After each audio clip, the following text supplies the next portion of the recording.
Well, today is June 11th. Truly a day that we all need to celebrate because today is National Corn on the Cob Day. Is there anything better than fresh, homegrown corn on the cob? That melted butter sort of trickling down the corn and then, you know, trickling down our chin. Here to help us celebrate, Tina Slaughter with Tony Slaughter Farms. Tina, it is great to have you here. Thank you for having me. You agree, right? Corn on the cob it's just special. And you just can't eat one. No, most people, yeah. Sometimes, you know, when you're afraid there's not going to be enough, we kind of break them in half. Exactly. So we have the smaller ones, and then you end up eating 3 or 4. Exactly. Exactly. So obviously, you guys have been growing corn for a very long time. Yes. How is the corn doing this year?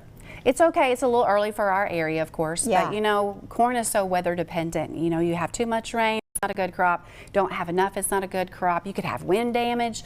So far it's okay. You know, we need some more rain obviously in our area. We do. But you know, we always cross our fingers and hope for the best. What do we always say? Knee high by the 4th of July. Right. That's always the standard. So we were saying National Corn on the Cob Day is actually a little early. Just a little early. Yeah, it should be more like July. But you've got the farm store, the market. We do. And you guys get yours, you said Georgia, about the area that it's happening right now? Comes straight from the farmer from there. So as a farmer, you always want to help each other out. So we support them, and in return, when it's our turn, they'll support us.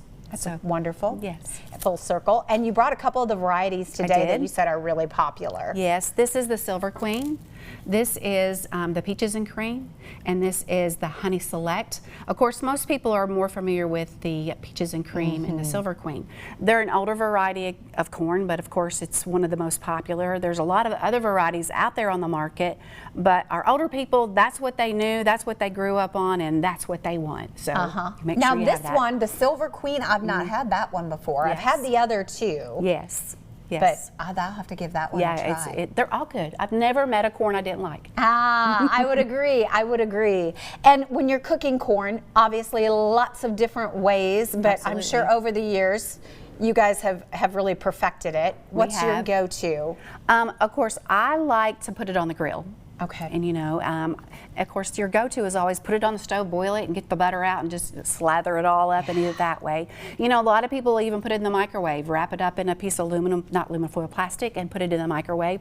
Some just put it in there, shuck and all. So there's so many ways to cook it. But my favorite is just put it on the grill. Put it on the grill. Put it on the grill. And one of the big things I think, for me anyway, when I'm preparing my corn, is finding that sweet spot. Yes. Where you don't overcook it. Right. But you get it done. What's your kind of methodology there? Well, they say to boil the water first, put the corn in there if you're going to boil it, and when you begin to put that corn in there and you begin to smell it, that means it's done. That's what I've heard. Yes. It's the smell. It's the smell. All right. The smell. And who gets the job in your household of shucking the corn? You're looking at her. Is it? Is there a, like, that is, you know, my least favorite part, because I always want to get the stuff off. Right. And I can remember my grandmother sitting on the bucket shucking corn, and we ate a lot of corn, so there was always a lot of corn to. Right.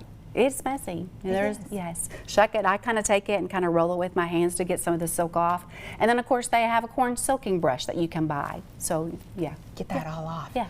And then enjoy. You have to have either lunch today or dinner tonight. You got to celebrate. And you've got plenty. You got the farm stand. It's open. It's open, ready to go. Yeah. 1 o'clock is when 1 o'clock to 5 o'clock today on Saturdays from 10 to 4. And they've got all these other products as well. Yes. These tomatoes look good. They've got the June apples. Oh, the zucchini and squash.